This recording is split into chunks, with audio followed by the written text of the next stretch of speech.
আচ্ছা, প্রশ্নে বলা হচ্ছে একটি দ্রব্য 400 টাকায় বিক্রয় করলে যত ক্ষতি হয় 480 টাকায় বিক্রয় করলে তার 3 গুণ লাভ হয়।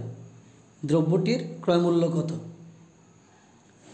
এখন এটা প্রাইমারি তারপর নিবন্ধন পরীক্ষা সহ বিভিন্ন পরীক্ষায় আসছে। তো আমি একটু অঙ্কটা করে দেওয়ার চেষ্টা করি। ধরলাম যে একটা দ্রব্য 400 টাকায় বিক্রয় করা হয়েছে। বিক্রয় করা হলে কথার কথা যত ক্ষতি হয় মানে ধরলাম 1 টাকা ক্ষতি হয়। তো যেইটা ক্ষতি হয় সেই 1 টাকাটা যদি আমি বিক্রয় মূল্যের সাথে যোগ করে দিই তাহলে যেটা পাবো সেটা হচ্ছে ক্রয় মূল্য। আবার একই জিনিস আমি যদি 480 টাকায় বিক্রয় করি বলা হচ্ছে যে 3 গুণ লাভ হয়। তাহলে 3 গুণ লাভ হয় মানে বিক্রয় মূল্য থেকে যদি আমি লাভ বিয়োগ করে দিই তাও যে মূল্যটা পাচ্ছি সেটাও ক্রয় মূল্য, অর্থাৎ এইটাও ক্রয় মূল্য পাচ্ছি,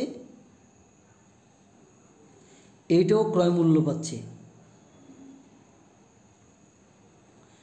তাহলে যেহেতু দুইটাই ক্রয় মূল্য তাহলে আমি লিখতে পারি প্রশ্ন মতে দুইটাই সমান। তাই যেহেতু দুইটাই সমান তাহলে আমাকে কি করতে হবে? পরের লাইনে হবে যে x প্লাস 3x সমান 480 বিয়োগ 400।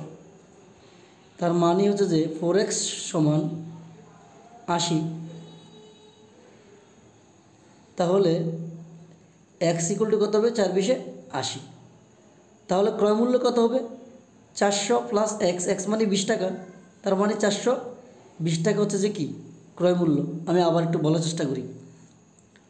দেখেন বলা হচ্ছে যে একটি দ্রব্য 400 টাকায় বিক্রয় করলে যত ক্ষতি হয়, ধরলাম যে 1 টাকা ক্ষতি হয়, তাহলে এই ক্ষতিটা যদি আমি এই বিক্রয় মূল্যের সাথে যোগ করে দিই তাহলে আমি ক্রয় মূল্য পাবো। আবার বলা হচ্ছে 480 টাকায় বিক্রয় করলে তার 3 গুণ লাভ হয়। তাহলে 3 গুণ লাভ মানে 3x টাকা লাভ হয়। তাহলে বিক্রয় মূল্য থেকে যদি আমি লাভ বিয়োগ করি তাও ক্রয় মূল্য পাবো।